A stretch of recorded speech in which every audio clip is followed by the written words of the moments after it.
Paano i-adjust ang time rates ng PisoNet timer? Una ay buksan muna natin ang ating PisoNet timer. Hilahin natin yung nasa baba, saka hilahin itong nasa taas. Dahil nandito yung ating circuit at yung ating timer board. Sa bandang itaas, makikita yung timer board at i-explain natin kung ano yung kailangan para mai-adjust yung ating rates.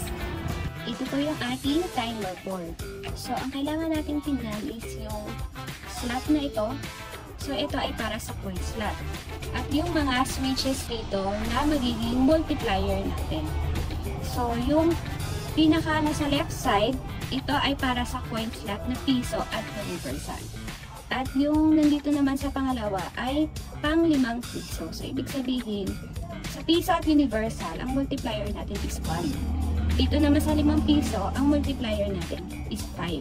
Para naman sa mga switches is ito yung table natin ng multiplier.